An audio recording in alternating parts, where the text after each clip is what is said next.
व्यक्ति के लिए उसकी सबसे बड़ी संपत्ति उसका स्वास्थ्य ही होता है।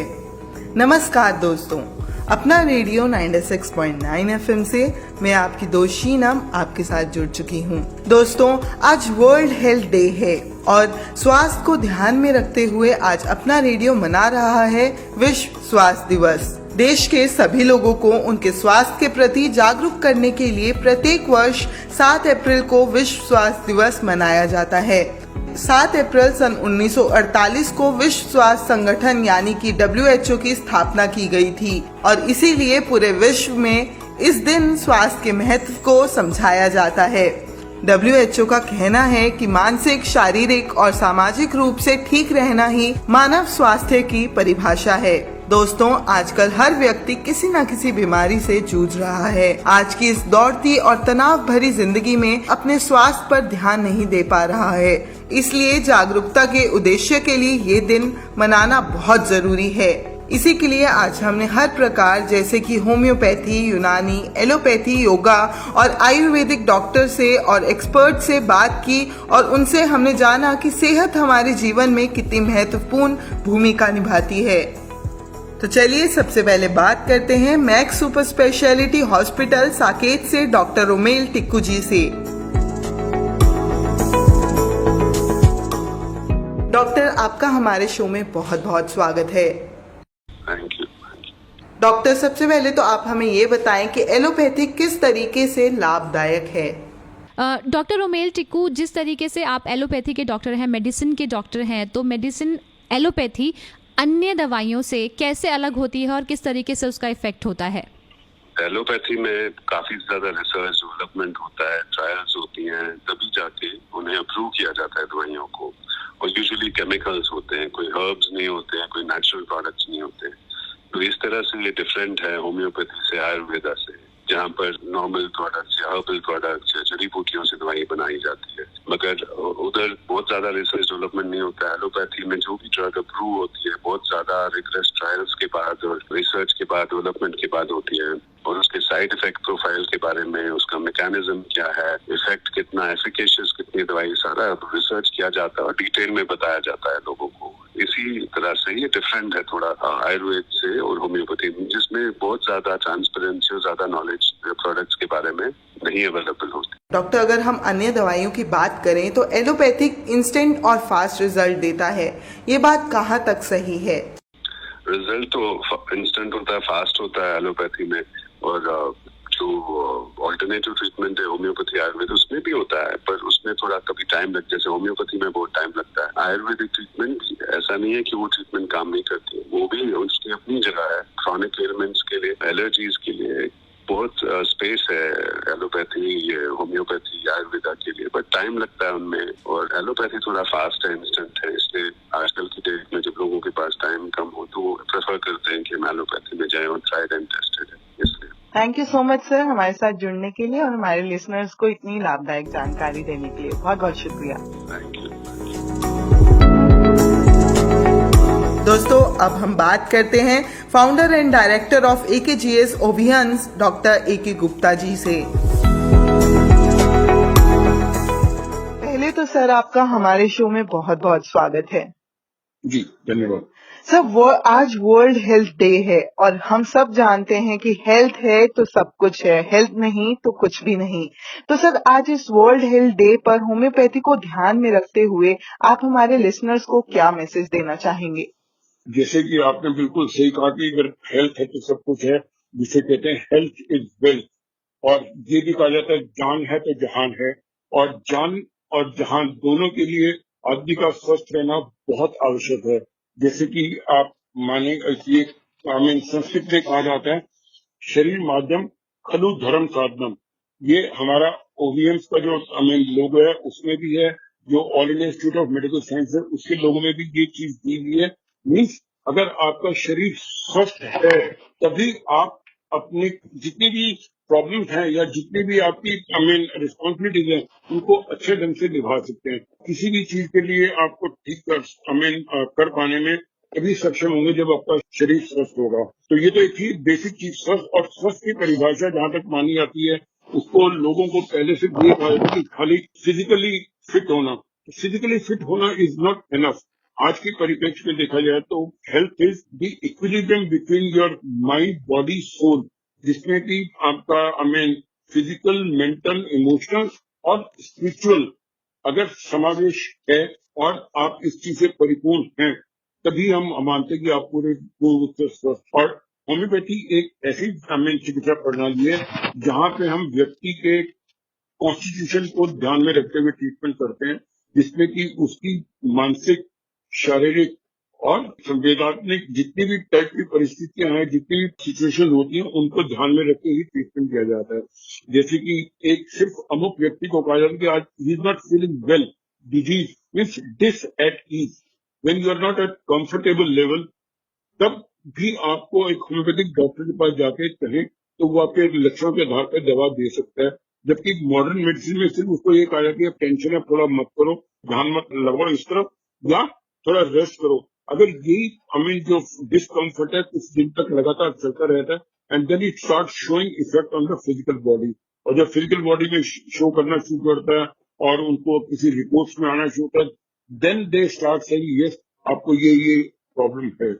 तो एक अगर जहां पे व्यवहारिक और सेंसोरियम लेवल पे जो डिस्कम्फर्ट है उसको भी कैप्चर और ठीक करने में homeopathy is the only treatment which is capable of tackling that kind of a situation. और जैसे कि हमने पहले भी बोला कि on health day homeopathy is again one system of medicine which looks after the person's personality on a constitutional base, on an individualistic approach, जहाँ पे हर इंडिविजुअल को उसके पर्टिकुलर कॉन्स्टिट्यूशन के हिसाब से ट्रीट किया जाता है, ना कि patients are of one particular disease are treated in the same manner. तो ये इस यूएसपी है, ये इसका एक अलग होने का अपने आप में बाकी चिकित्सा पद्धति से एक अलग जो वो है वो इसी बात के लिए है। और जहां तक इफेक्टिवनेस है, इफेक्टिवनेस इज एब्सोल्युटली देयर। और आज के परिप्रेक्ष्य में हम अगेन मेरा ये मानना है कि कोई भी चिकित्सा प्रणाली अपने आप में पूर्ण नहीं है, मतलब every system has got something to offer, but there are limitations also.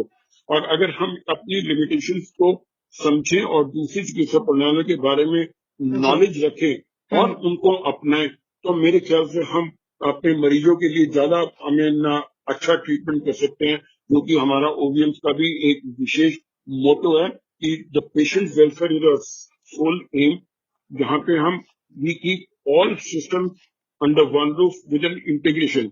अगर इंटीग्रेशन होती है तो कई चीजों पे ऐसा भी है कि homeopathy as a complementary medicine act करती है। जैसे कैंसर के पेशेंट हैं या बहुत डायबिटीज के पुराने पेशेंट हैं जिनको वो दवाओं पे निर्भर करते हैं और उनकी कोई और प्रॉब्लम्स हो रही हैं, तो उनकी हमने यहाँ पे एकदम भी देखा कि वो पेशेंट जो डायबिटीज के थे या ब्लड प्रेशर के, वो दवाइयां असर करना बंद कर दी। और ऐसे टाइम पे जब उनको कॉन्स्टिट्यूशनल ट्रीटमेंट दिया गया, होम्योपैथिक दवा दी गई, तो उनको वही मेडिसिन दोबारा इफेक्ट करना शुरू कर दी। मीन्स आपकी बॉडी की जो रोग प्रतिरोधक क्षमता थी वो आप होम्योपैथी ने बूस्टअप कर दी, इम्यूनिटी को आपने बूस्टअप कर दिया, तो वो बॉडी उसको फिर दोबारा रिसेप्टिव हो गई जिस ट्रीटमेंट को वो पहले ले रही थी। अब जैसे कई लोग हैं जिनको कीमोथेरेपी या रेडियोथेरेपी के बहुत साइड इफेक्ट होते हैं, वो ले नहीं पाते थे। होम्योपैथी को साथ लेने से आप उन चीजों को पूरी तरह से ले पाए, और मेरे हिसाब से उस पेशेंट के ठीक होने में दोनों का इक्वल रोल माना जाना चाहिए। यहाँ पे सवाल इस बात का नहीं है कि हमने एलोपैथी ने ठीक करा या होम्योपैथी ने ठीक करा, सवाल इस बात की पेशेंट ठीक हुआ कि नहीं हुआ। अगर हम ये चीज मान लें कि आपने और हमने मिलकर अगर ठीक करे तो क्या बड़ी बात है जी। अल्टीमेटली जो एक डॉक्टर का फर्ज है वो तो पेशेंट का वेलफेयर ही है। ये तो हमने जो बाद के लोगों ने उनको वो बना लिया कि लाइक ये एलोपैथी, ये होम्योपैथी, ये आयुर्वेद, वो करके तो आपने अपनी अपनी सेग्रीगेशन कर ली। और अगर हम ये सब माने कि सब चिकित्सा प्रणालियां सक्षम है कुछ न कुछ करने में, और उनको हम अगर अपना के देखते हैं, तो ये आज की डेट में सबसे बड़ा रोल होगा, और जिसको WHO भी अपना रही है, गवर्नमेंट ऑफ इंडिया भी अपना रही है कि इंटीग्रेशन की तरफ लोगों का रुझान बढ़ रहा है। और जिस बात के लिए मैं आपसे यहाँ पे जरूर कहना चाहूंगा कि we were the pioneers in that when we started in 1999, we started OVM with this concept only, that with the Institute of Homeopathy and Allied Medical Sciences, all systems have something to offer with limitation. If we understand our limitation, we can extend our hand to the other therapy or other system medicine for the welfare of the patient. On this Right. particular health day, I would definitely like to convey that health is wealth, and as I said, health does not come by one thing alone. Health can come from any quarter and all quarters, provided we should keep our mind receptive and open for other things too. Exactly. Thank you so much sir हमारे साथ जुड़ने के लिए और हमारे listeners को इतनी लाभदायक जानकारी देने के लिए बहुत बहुत शुक्रिया। Thank you very much. धन्यवाद।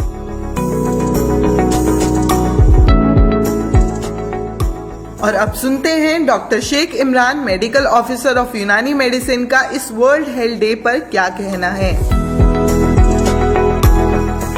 डॉक्टर इमरान, आपका हमारे प्रोग्राम में सबसे पहले तो बहुत बहुत स्वागत है। जी मैम, थैंक यू। सर, सबसे पहले तो हम आपसे यही जानना चाहेंगे कि यूनानी मेडिसिन क्या है, क्योंकि बहुत से लोग इससे अनअवेयर हैं।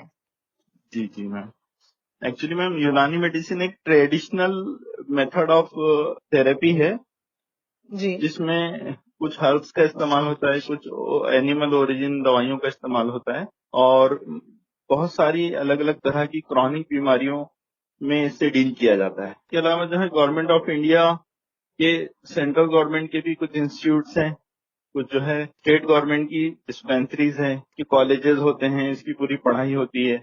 BUMS bachelor of Unani medicine and surgeries का ग्रेजुएशन का कोर्स है, जो गवर्नमेंट ऑफ इंडिया की CCIM एक बॉडी है जो इसको गवर्न करती है। जी, ये मेडिसिन और मेडिसिन से कैसे अलग है? मैम, जब हम इसका ओरिजिन की तरफ जाएंगे तो ग्रीस से ये शुरू हुई है, फिर उसके बाद अरब में इसका डेवलपमेंट हुआ, फ्लोरिश हुई, फिर ये जब इंडिया पहुंची तो इंडिया में ज्यादा इसका रिस्पांस मिला और आजकल गवर्नमेंट ऑफ इंडिया इसको जो है बहुत ज्यादा सपोर्ट कर रही है। जहां तक ये सवाल है कि किस तरह से डिफरेंट है, तो यूनानी मेडिसिन एक हर्बल मेडिसिन है, बहुत सारी दवाइयां इसके अंदर जो है इस्तेमाल की जाती है। आयुर्वेद से अगर इसका डिफरेंस देखा जाए तो इसमें ज्यादा डिफरेंस ये है कि टर्मिनोलॉजी का है। जी, जो टर्म्स आयुर्वेद वाले इस्तेमाल करते हैं, जैसे अश्वगंधा, वो कहेंगे चीज एक ही है लेकिन नाम अलग है। आयुर्वेद में जो चीज अश्वगंधा कहलाती है वो हम अश्वगंध कहते हैं, जैसे वो शतावरी कहते हैं, हम लोग सतावर कहते हैं। तो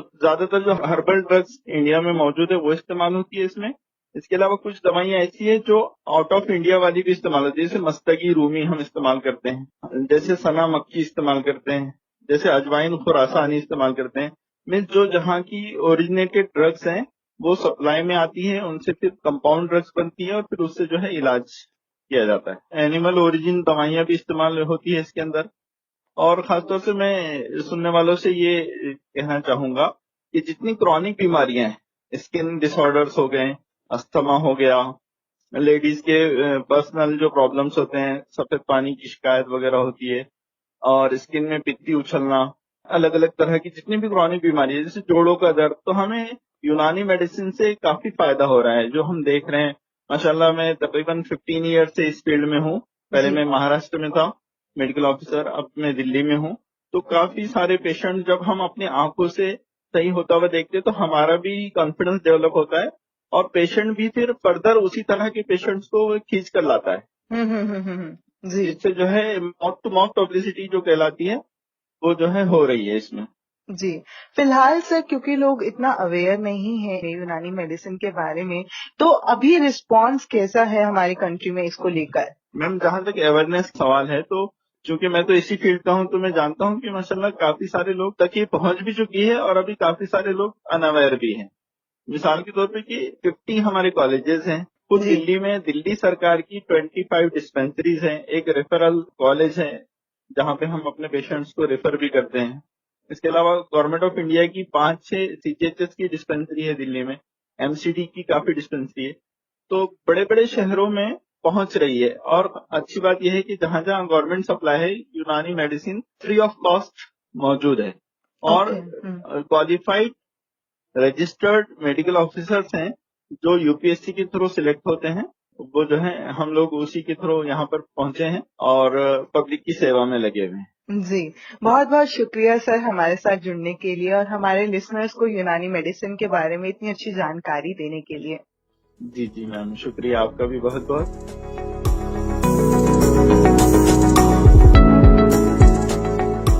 दोस्तों, कितनी ऐसी चीजें हैं जो हम अपनी दिनचर्या में इस्तेमाल करते हैं और वो आयुर्वेदिक होती हैं। तो इसी के बारे में हम जानते हैं senior medical officer of Ayurveda doctor Swapnil का इस पर क्या कहना है।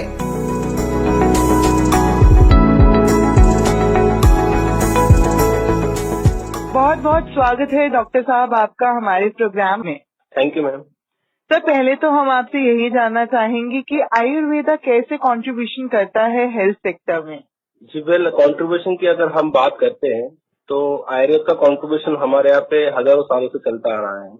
हमारे इनफैक्ट एंसेस्टर नेचुरल रेमेडीज से अपनी बीमारियां ठीक कर लेते थे और आज की भागदौड़ की जिंदगी में भी हम डायरेक्टली इनडायरेक्टली आयुर्वेद से जुड़े हुए हैं। फॉर एग्जाम्पल की अदरक वाली चाय, तुलसी के पत्तों की चाय, हल्दी वाला दूध आदि छोटी चीजों से लेकर बड़ी बीमारियां जैसे अर्थराइटिस, जोड़ों में दर्द रहना, अस्थमा, लाइफस्टाइल डिसऑर्डर जैसे मोटापा, डायबिटीज, ब्लड प्रेशर, चमड़े की बीमारियां, पेट से रिलेटेड बीमारियां आदि तक हम आयुर्वेद के ट्रीटमेंट से जुड़े हुए हैं। इनफैक्ट कुछ सालों से सरकार भी आयुष की स्वास्थ्य सेवाओं को स्ट्रीमलाइन करने की कोशिश कर रही है, जिससे ज्यादा से ज्यादा लोगों को आयुष की ट्रीटमेंट मिल सके। अगर मैं दिल्ली की बात करूं तो दिल्ली में अलग अलग हिस्सों में 40 से ज्यादा Ayurvedic unit directorate of Ayush के नीचे कार्यरत है और वहां पे आप अच्छे से आयुर्वेद की ट्रीटमेंट ले सकते हैं। अच्छा सर, ऐसा भी माना जाता है कि आयुर्वेद का जो ट्रीटमेंट है ये काफी स्लो काम करता है, धीरे धीरे से आपकी बॉडी पे काम करना शुरू करता है। क्या कुछ ऐसा है या सिर्फ ये मिथ ही है? नहीं, ऐसा नहीं है, बीमारी पे डिपेंड करता है। मोस्ट ऑफ द पेशेंट जो है वो आयुर्वेद ट्रीटमेंट लेने के लिए बहुत दिनों के बाद आते हैं। जैसे क्रोनिक डिसऑर्डर्स हो जाते हैं, बहुत दिनों तक चल रहा है बीमारियां, तब आते हैं। तो जितना वक्त वो ज्यादा लगाते हैं उतना ही वो बीमारियां बढ़ जाती है और उसको ठीक करने में भी टाइम लगता है फिर उस तरीके से। जी। अच्छा डॉक्टर स्वाप्निल, इस वर्ल्ड हेल्थ डे पर आप हमारे लिसनर्स को क्या कहना चाहेंगे? Hello all the listeners, happy world health day. जैसे कि आप जानते हैं कोरोना केसेस दिल्ली में बढ़ रहे हैं, तो मैं आपसे अपील करूंगा कि गवर्नमेंट की सारी गाइडलाइंस को फॉलो करें। जो एलिजिबल है वो वैक्सीन लें, कोविड-19 एप्रोप्रिएट बिहेवियर रखें, यानी मास्क लगाना, समय समय पर हाथ धोना, सोशल डिस्टेंसिंग रखें। साथ में मैं कहूँगा कि आप बैलेंस डाइट भी लें और हल्की फुल्की एक्सरसाइज, योगा, प्राणायाम, मेडिटेशन करें, जिससे आपकी इम्यूनिटी स्ट्रांग हो और हम फिर से कोरोना को हरा सकें। बहुत बहुत शुक्रिया सर अपना रेडियो के साथ जुड़ने के लिए और हमारे लिसनर्स को आयुर्वेदा के बारे में ये जानकारी देने के लिए बहुत बहुत शुक्रिया। Thank you madam.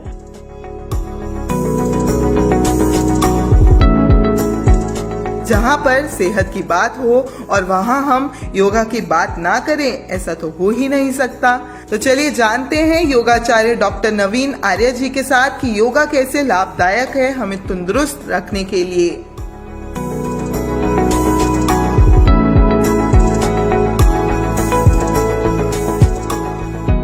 आचार्य जी, आपका बहुत बहुत स्वागत है हमारे प्रोग्राम अपनी सेहत में। थैंक यू, बहुत बहुत धन्यवाद मैम। सर, पहले तो इस वर्ल्ड हेल्थ डे पर हम आपसे यही जानना चाहेंगे कि योग कैसे लाभदायक है हमें फिट रखने के लिए। मैम, जैसे योग जो है विश्व स्वास्थ्य दिवस के उपलक्ष्य में जो 7 अप्रैल को जो है मनाया जा रहा है और सन 1950 में जो एक पताका लेकर के हम चले थे विश्व स्वास्थ्य संगठन के सानिध्य में, उस पताका को लेकर के हम इन्हीं समस्याओं को लेकर के मीन्स जो बीमारियां हैं, चाहे वो हमारे सामने जो डायबिटीज हो, पोलिया हो या बहुत सी ऐसी बीमारियां हैं जिनको लेकर के हमें इन समस्याओं पे विचार करना था और इनका निदान जो है हम खोजें। तो उन्हीं को लेकर के एक दिवस के रूप में हम इन्हें मनाते हैं और विश्व स्वास्थ्य संगठन की मुहर जो है 1950 पे इस पे स्टैंप लग जाती है। उसके बाद हम इसको हर साल मनाते हैं जी। तो इसमें देखिए, मैं आपसे एक बात आपके माध्यम से ये कहना चाहता हूँ कि जी ये पहले क्या था कि जो डायबिटीज को लेकर के या पोलियो को लेकर के जो भी कोई हमारी बीमारी को लेकर के जो जिस सिनेरियो में जो चल रहा होता था उसके लेकर हम जो है उसके परिदृश्य में ही एक थीम को लेकर के हम काम कर रहे होते थे। जी। आज के परिदृश्य में हम आप देखते हैं आज का जो सिनेरियो है, आज में कोविड-19 को लेकर जो हम एक लड़ाई लड़ रहे हैं, इस लड़ाई में योग जो है ऐसी भूमिका निभाता है कि मैम देखिए, मैं आपको पहले भी एक दफा पहले भी बताया कि पहला सुख निरोगी काया, दूजा सुख घर में हो माया। ठीक है। और एक चीज है कि अगर हम जान है तो जहान है, बिल्कुल। अगर हम जिंदा रहेंगे तो हम सब कुछ कर सकेंगे। और एक खास बात इसके साथ मैं कहना चाहता हूँ कि योग जो है बहुत अपनी इसमें भूमिका इसलिए निभा देता है कि अभी कोविड को लेकर के, जैसे कोविड-19 को लेकर के, इसलिए हम इतने लंबे अरसे से हम अभी तक इससे निकले नहीं हैं।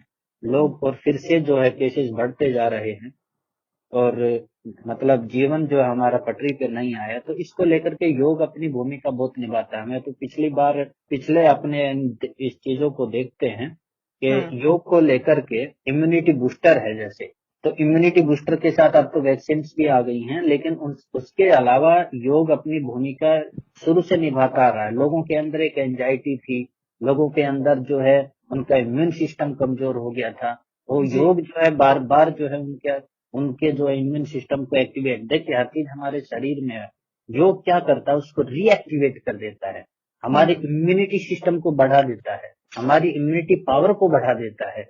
आप योग करते हैं, आप योग में आसन करिए, खड़े होने वाले आसन करिए, बैठ के करने वाले, लेट के करने वाले, आप बंद करिए, मुद्राएं करिए, सूक्ष्म व्यायाम करिए, प्राणायाम करिए, अनुलोम विलोम, जो जो चीजें हो सकती हैं करोगे आप। जब आप आसन के पार्ट कोई भी हो सकते हैं इनमें, ये चीजें हमारे शरीर की इम्यूनिटी सिस्टम, इम्यूनिटी पावर को बढ़ा देते हैं।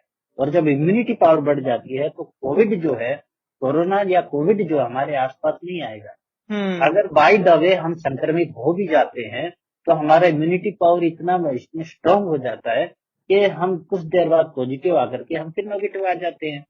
इसके साथ साथ में मेरा आपसे एक रिक्वेस्ट ये है कि एक लोगों में ना एक ये डर बैठ गया है छोटा सा कि मुझे कोविड हो गया, हाय तौबा, ये क्या हुआ, मैं मर तो नहीं जाऊंगा। नहीं, जिनको क्या है, इनको साइकोलॉजिकल और फिलोसॉफिकल तरीके से योग, देखो मैं कहना चाह रहा था कि योग जो है साइकोलॉजिकल और फिलोसॉफिकल तरीके से काम करता है। इसका मानसिक और शारीरिक और साइकोलॉजिकल और फिलोसॉफिकल जितना पार्ट इसका है, उतना ही इसका पार्ट जो है, जो सामाजिक स्तर पे जो काम कर रहे हैं और की मेंटेलिटी लोगों की, हमने उनको जो उनकी सोच को पॉजिटिव करना है, बताना है कि देखिए योग करिए, योग से इम्यूनिटी पावर बढ़ेगी।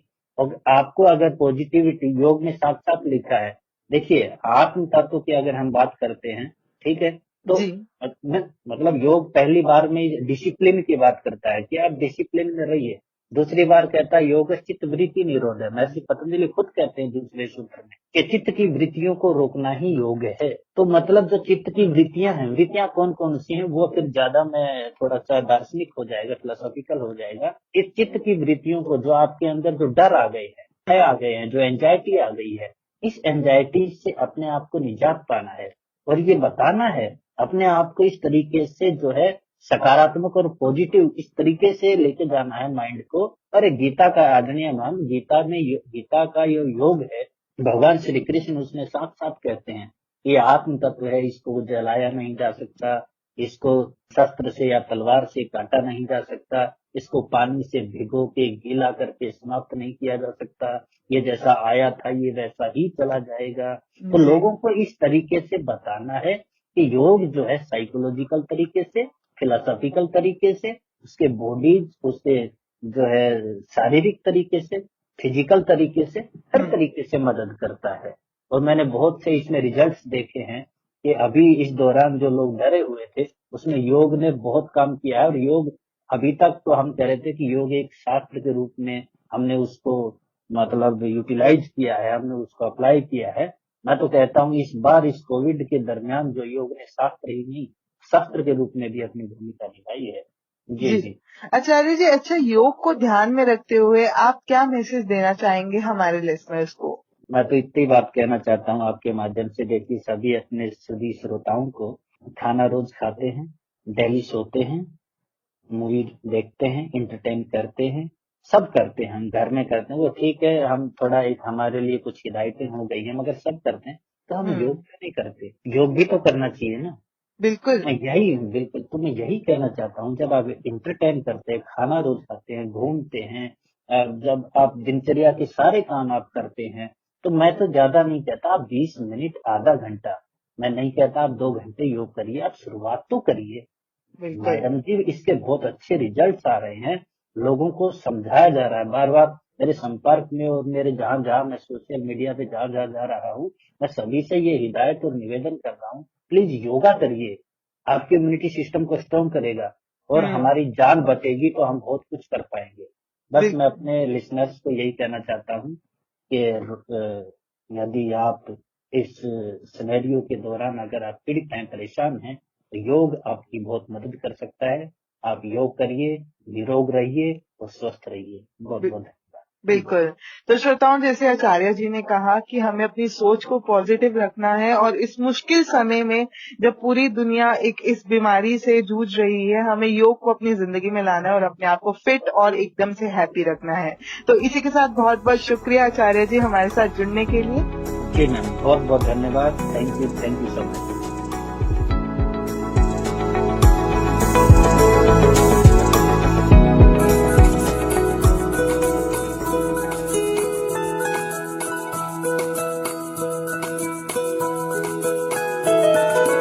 मेरी ख्वाहिशें, मेरे अरमान, मेरा बस यही सपना, जिंदगी में हर कोई समझे हम सफर मुझे अपना, अपना, बस अपना।